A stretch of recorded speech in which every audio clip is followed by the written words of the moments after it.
счастью для нас, Konami решили не повторять собственных ошибок предыдущего сезона, и после старта шестого сезона, спустя неделю, в игре ожидается обновление до версии 3.5.0, которое по своей сути и должно привнести весь тот контент, который мы получим в рамках шестого сезона, который уже в свою очередь растянут на 2 месяца. И в сегодняшнем ролике в лишний раз предлагаю все это дело обсудить, поэтому устраивайтесь поудобнее, не забывайте поддерживать это видео своими лайками, а канал подпиской и колокольчиком, если вы находитесь здесь впервые.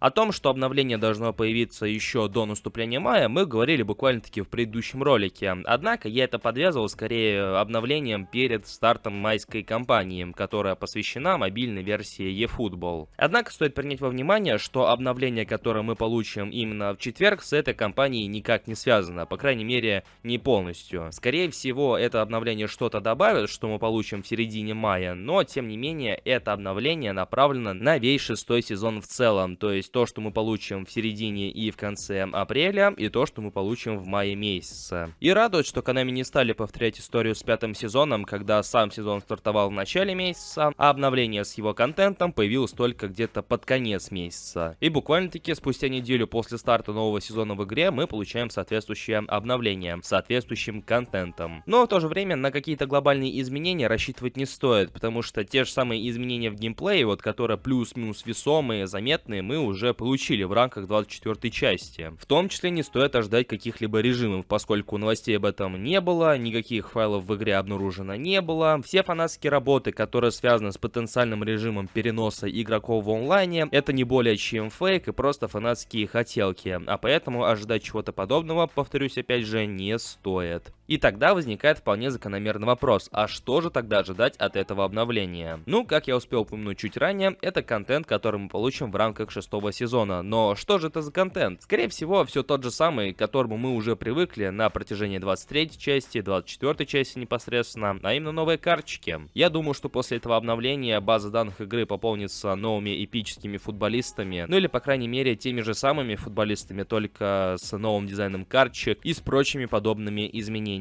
Возможно, добавят тот самый Палмерес, который мы ждем уже несколько сезонов, хотя далеко не факт, поскольку после его отсутствия в начале шестого сезона, как таковых новостей и ожиданий по его поводу как-то не наблюдается. А поэтому в лишний раз ждем, но в то же время особо ни на что, как всегда, не рассчитываем. Ну и помимо пополнения базы данных eFootball новыми эпическими и прочими карточками, я подозреваю, что добавят пару-тройку фейсов для тех или иных игроков, поскольку фейсы все еще нуждаются в том, чтобы их добавляли для футболистов. Кто-то из более заметных игроков все еще бегает со старыми фейсами, кто-то из новеньких игроков, из молодых игроков бегают без фейсов, и думаю, что с новым обновлением эту ситуацию также плюс-минус изменит. Но, как говорится, ни больше, ни меньше. Ну и то, о чем я говорил в предыдущем ролике, касаемо майской кампании, возможно, с этим обновлением добавят что-то и для нее. Здесь уже без конкретики, потому что трудно конкретно вот предположить, что из себя будет представлять майская кампания в этом году. То же ли самое, что было в предыдущем году, как мы говорили в предыдущем ролике, или же нечто другое. В общем, поживем увидим. Ну а что думаете вы, дорогие друзья? Пишите в комментариях под этим роликом.